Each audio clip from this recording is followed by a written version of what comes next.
Charlottesville is a burgeoning tech scene, and if we can be a role model for others to show how you can be inclusive and diverse and bring more voices to the table, I think that's going to help the whole community to raise our level. Think of the term the old boys network. Now we have we're not old, we're not girls, but now we have a network, a professional network of women that can get you jobs, the way men have gotten jobs since time immemorial. I literally got the job I have now because my current boss knew me through CWIT. Today we're going to learn about a nonprofit organization that provides opportunities for women in our community to grow and succeed in the world of technology, regardless of their level of experience. Join us as we talk with members of Charlottesville Women in Tech. Come on. So we were founded in 2014. We put together a community happy hour that was Women in Tech, and mostly men showed up to it. But that motivated us to say, okay, we know there has to be other women in Charlottesville who are working in technology.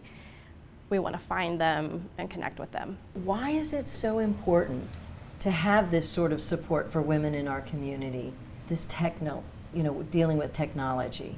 Yeah, I mean, if you look at the statistics of women who work in technology, only about 17% of computer science graduates are women. My background is actually engineering, so I'm in biomedical engineering, and there's pretty even numbers of undergraduates with biomedical engineering degrees between men and women, but once you look at professional working women or working engineers, only 12% of those are women. So evidence has shown that some of the best ways to keep women working in the field is to provide support for their careers, and connecting with other women is one of the really effective ways to do that. And the other message that you really like sending out to people is that you can have any level of experience, Mm-hmm. So Catherine, talk about that, because you don't want people to be intimidated. Exactly, and I think some people see Charlottesville Women in Tech and they automatically think I have to have an engineering or computer science background, and that is absolutely not the case. I myself am not technical. I don't have either of those types of degrees, but I have worked in the tech sector for over 10 years in a variety of roles. So I think that's incredibly important to message out. This is a really great place to meet other people who've had experience. And you all are so supportive of one another. You help one another, and as far as getting jobs, it's not just, you sit and talk about it. You really support each other and help to open windows and to connect. Yeah. On top of that, we have recurring, periodic events like our book club, which has been a huge success, and people have been coming to us asking for more. And then there's some monthly meetup lunches that one of our founding members runs, and just an opportunity, again, for women to get together and talk about tech or not tech. Right, so it's the whole gamut. Exactly, yeah. And all of these are free too. Just try to keep things free. Yeah, exactly. We also do certain meetings that are focused on career topics, professional growth.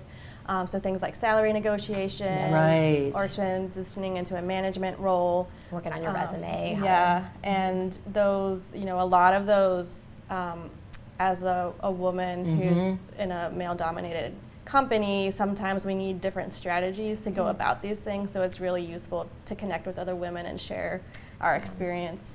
Yeah, and I think that goes back to some of the awareness we want to be raising at the corporate levels.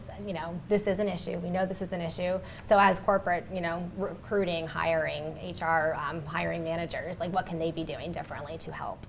I think everyone in our book club had an opportunity to share their experience with being left as a part of the business or not being heard because there were a woman in the room, or how they didn't have enough confidence in themselves to stand up to their boss and come up with a brand new idea that they knew will be a success for their company. So each of you think of your favorite celebrity. You're going to give to them your 1-minute pitch on yourself. Something you would want to do as your elevator pitch, just your personal brand in 1 minute, okay? The goal here for tonight is to encourage our members to speak confidently about their ideas and practice pitching, and so that they can be prepared to, pitch their ideas at things like B Camp and other conferences. And so talk about what is B Camp? So it came out of the UVA computer science program in 2002 or something like that. And it's a conference that has no preset schedule. So the attendees show up on Friday night and they get up in front of the room and they suggest topics that they would like to hear as part of the conference session. And then everyone votes on the topics they like best, and then they set up the schedule for Saturday, and then Saturday you attend the conference. But so it's nice in that it's laid back and there's this very organic way, you know, and people are talking about the things that they're excited about talking about. And we realized, first of all, a lot of women just didn't know that it was happening, and so we said, well, we can promote it to our members, but then we also realized that there's this element of having to stand in front of the crowd and share your ideas that is something that everyone needs to work on a lot. So that's why we came up with pitch practice. So we can actually practice ahead of time. And then the first year we did this, we handed out CWIT t-shirts, which was fun. CWIT, so Charlottesville Women in Charlottesville Women in Tech. Tech t-shirts. Then at the event, it was fun to see all these other ladies out in their t-shirts, and And you all practiced and you did really well. yes, Did. a lot of Very, women. very proud of, yeah. Yes, a lot of women pitched and their topics were selected. Yeah. And a lot of it is, you know, just again that confidence, and this is kind of a safe environment to practice all of that, and so we want to foster that. Okay, so then it becomes like there's a million products, but what good is a product unless you have the person? Yeah. You never know when you're going to be in the elevator with the person who could take your idea to the next level. So we want people to be comfortable with summarizing their idea to a perfect stranger. You know, there's a lot of stereotypes about you're going to be working alone. You know, maybe there's that stereotype of somebody just doing video games in their basement, and it's so much more than that. And what I always say is, do you use technology every day? Of course they do. Do you want to have an impact on how technology is going to affect your future? They want to do that. And so when you can connect it to a passion of theirs or making a difference in other people's lives, that's where I really see girls' interest spark. There's an arm of your organization. You have the Tech Girls Initiative. Yes. So just tell us a little bit about that. Yeah, so Tech Girls is an outreach program to introduce girls in K through 12 to technology and technology topics, coding, and so there's a variety of programming for that. There's Girls Geek Day, which is for elementary school students, and that's held on Saturdays. There's a series of workshops for middle school students called Yes We Tech, and there's a Biomed Tech Girls program for high school students, where they do a week-long session in the summer. And they get to tour a bunch of labs at UVA, and they're given a design challenge, and it's really cool stuff. Yeah, and it's great because you're talking to young women and you're saying, hey, this is a great field. Don't shy away from this field. Yeah, and Yeah. also just being visible. It's been shown that to get girls interested in technology, they really need to see women in technology working. Right. So And that's in any field. Yes. That's really in Yes. any field. Well, if a student sees someone who is living and breathing that career, that life, a light goes on, and It's they say, attainable, I yeah. could do You that. can, I could exactly. do that. yeah. I had never considered it as a career, and I didn't know that I could ever transition into it without a full computer science degree and going back to school. And so I met a bunch of local women who had transitioned careers through CWIT.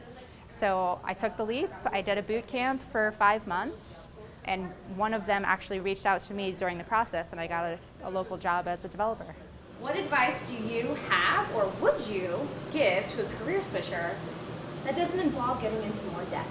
Thank you. Yeah. So if someone wants to join the organization, how do they do that? Sure. So again, membership is free. You can visit our website, cvillewomen.tech, and you can sign up for a free newsletter, which tells you about all of the events we have coming up.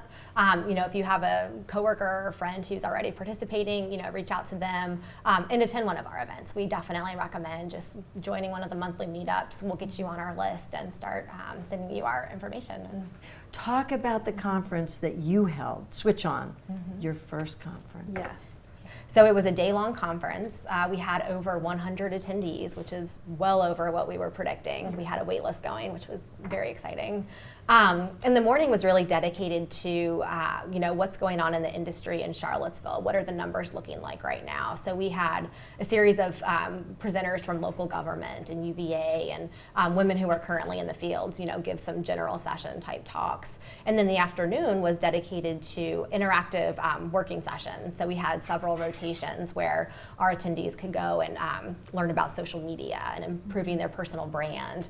We did have a yoga station, which was kind of exciting. GitHub, using GitHub, professional headshots. So we received incredible feedback from a lot of the folks who participated, and just that exposure to Yeah, because tech is very wide. It is, and we have women who are not sure what kind of career transition they want to make, and when that's one of the great things about making these connections is they can discover some different types of jobs that they didn't know were out there. That's fantastic. Exactly.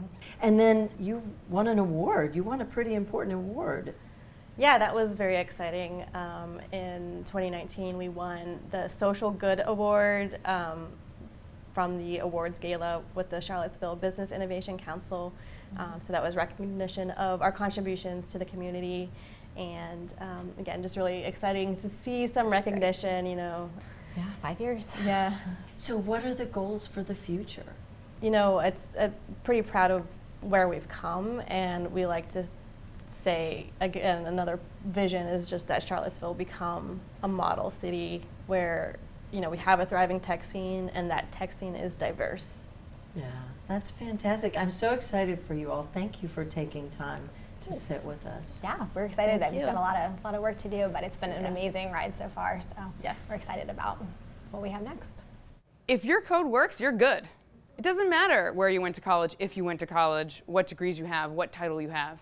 It's all just provable on the ground. What we have to change is the perception of it. Young girls themselves, by 4th or 5th grade, are very apt to say, oh, that's for boys. And if we can overcome that and make it clear that tech is for anyone who likes to have autonomy and creativity in their job, then we can get women to stay in the field.